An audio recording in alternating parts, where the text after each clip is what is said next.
Mesdames, Messieurs, bonjour au micro de Radio Shalom, Charles Lugassi, Shabbat, Shalom et Volar.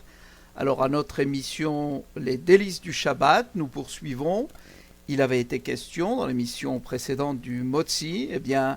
Nous concluons l'affaire du Motzi, la question du Motzi. Une fois le Motzi fait, il est bon, disent nos Chachamim, de le placer dans une assiette, un récipient, et de le faire passer à tous les convives. Ceci a pour effet non seulement de montrer du respect pour le pain, mais aussi et surtout pour les invités, surtout par respect envers le Créateur qui nous a procuré ce pain. Quant à ceux qui ont la coutume de passer le motzi en le jetant, il est recommandé par les rabbanim de cesser cette pratique. En effet, cette coutume se retrouve essentiellement chez les séfarades du Maroc, de Tunisie et même dans certaines communautés allemandes. Mais il existe une halakha dans Shulchan Arour, Or HaHayim, section 167, verset 18, qui stipule qu'on ne devrait pas remettre le motzi en main propre, mais le tendre de sorte que chaque invité ou membre de la famille puisse le récupérer par lui-même. À cet effet, on rapporte que le motzi est remis en main propre seulement aux endeuillés, tel que rapporté dans Megillat Echa, chapitre 1, verset 17, et en outre, Yalkut Yosef, dans Shabbat Helek 1, page 312, signale qu'on ne remet le motzi en main propre qu'aux endeuillés.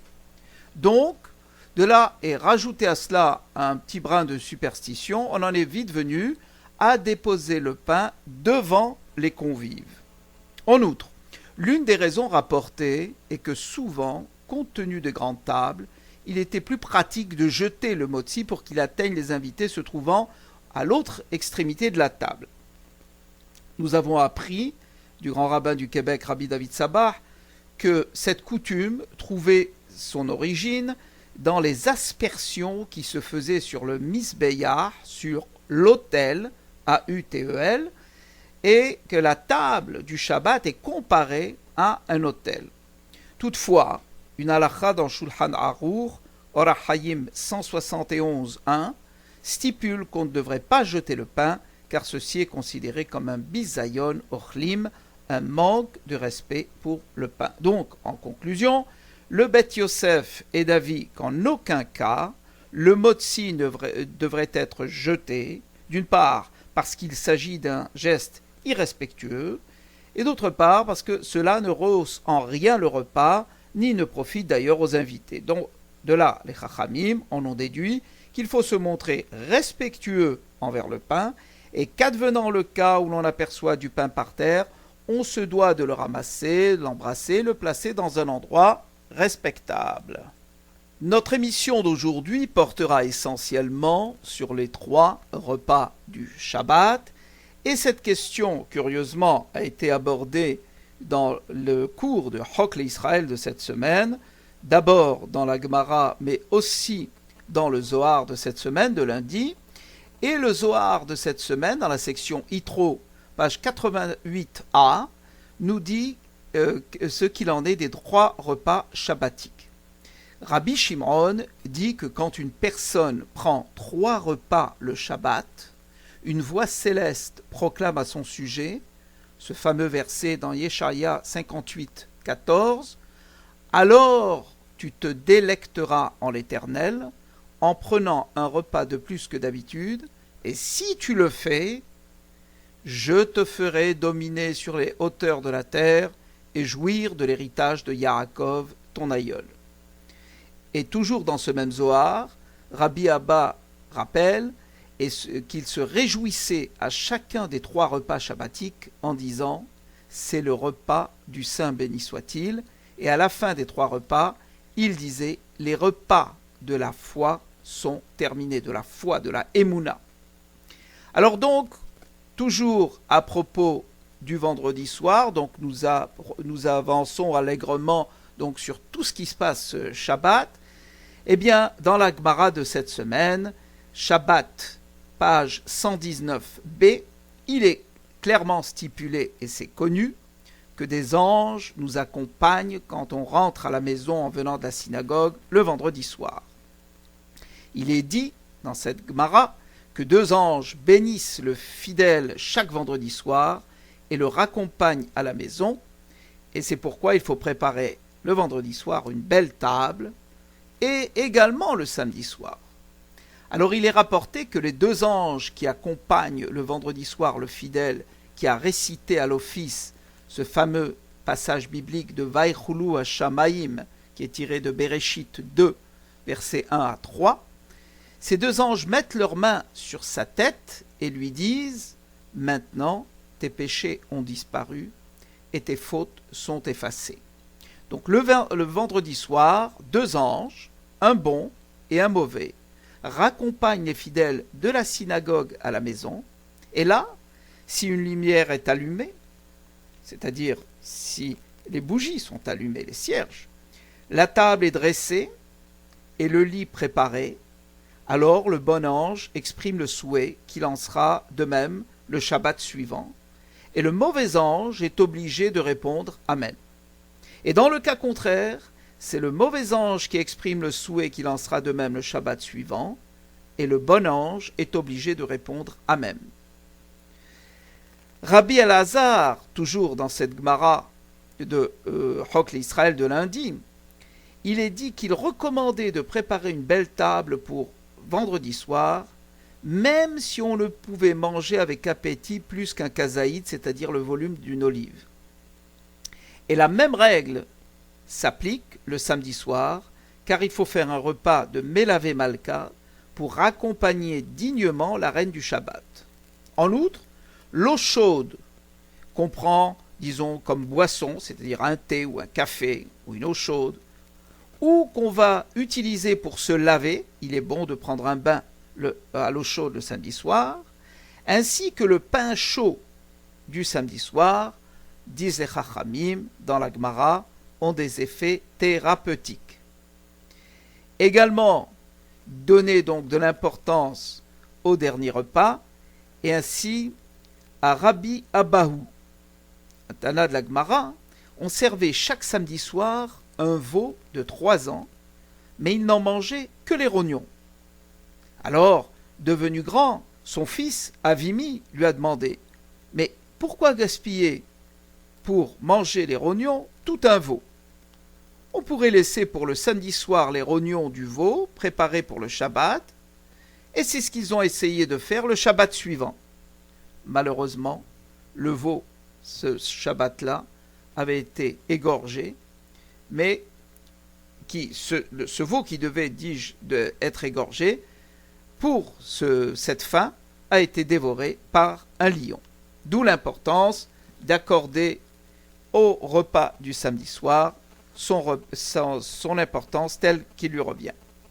Donc on revient à ce qu'on disait auparavant, c'est une mitzvah de prendre 3 repas durant Shabbat. C'est une obligation qui repose autant sur les hommes que sur les femmes. Et nos sages nous mettent en garde sur l'importance de chacun de ces 3 repas et nous dévoilent ce qu'il est possible de mériter en prenant soin de ne pas manquer un seul de ces repas. Certains de nos sages priaient constamment pour mériter d'accomplir cette mitzvah de façon parfaite, et on retrouve ce passage dans la Gemara Shabbat 118b.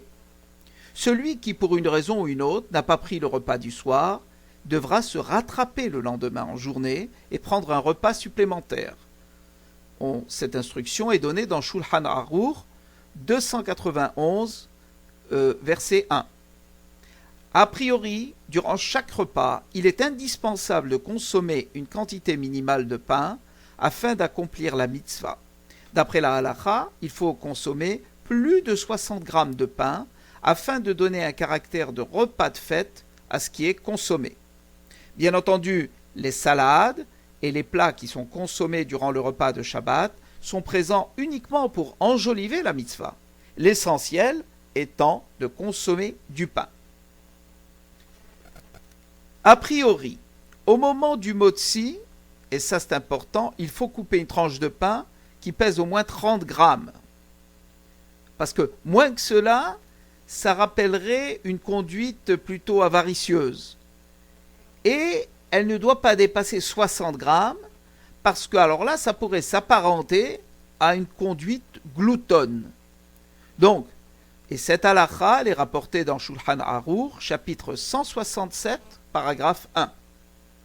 Il faut s'empresser de consommer cette tranche parce que le Netilat Yadayim avec bénédiction a été instauré uniquement pour une consommation de pain minimale, équivalente à 30 ou 60 grammes. C'est la raison pour laquelle il faut s'efforcer de réduire l'intervalle de temps qui sépare ces deux parties. La consommation des 30 grammes ne doit pas se prolonger pendant un laps de temps supérieur à 4 minutes, car une telle façon de manger devient une dégustation et non pas une consommation normale. Elle ne peut donc entraîner une bénédiction finale. Ce laps de temps est nommé Kedé Achilat Pras. Alors, il faut honorer le Shabbat en achetant des plats et des boissons agréables. En général, pour accomplir cette mitzvah, on achète de la viande et du vin. Et chaque personne pourra honorer le Shabbat en consommant un plat ou un aliment qu'elle apprécie plus particulièrement. Les Chachamim ont institué la consommation de la viande et du vin en raison du fait que la majeure partie des gens éprouvent un plaisir particulier en consommant ces deux aliments. Certaines personnes ont l'habitude de dire « l'irvod Shabbat Kodesh » avant de consommer les repas du Shabbat. En disant cette phrase, il est affirmé que le fait de tirer profit des repas est en l'honneur de la mitzvah d'honorer le Shabbat et non pas une simple envie de satisfaire ses désirs. C'est une mitzvah de manger les repas du Shabbat avec appétit, et ce afin de ressentir le plus de plaisir possible. Il est fortement recommandé de consommer du poisson lors des 3 repas du Shabbat. Bien entendu, celui qui ne supporte pas le poisson ne sera pas tenu d'en consommer.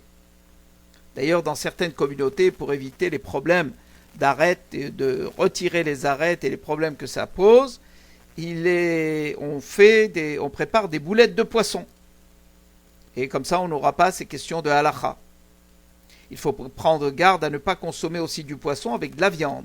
Ça, c'est dans Shulchan Aruch, Yoreh Dera 116, verset 2. C'est la raison pour laquelle il faut se rincer la bouche après la consommation de poisson ou avant de mettre de la viande en bouche. Mais ce rinçage se fait en mangeant un aliment tel que du pain trempé dans une boisson. Ainsi, on est assuré de faire disparaître de sa bouche tout reste de poisson. Mais d'après certains décisionnaires, il suffit de boire une boisson et ça va faire disparaître toute trace de poisson. Et voilà, c'est ainsi que s'achève donc notre chronique Les délices du Shabbat. Nous avons tiré nos informations et du Rav Shimon Baruch de Jérusalem sur son livre Le Shabbat. Nous avons tiré cela également de Darkei Avotenu qui était édité à Toronto. Et nous vous remercions de votre écoute et vous souhaitons un Shabbat Shalom Mevorach. Au micro de Radio Shalom, Charles Lugassi.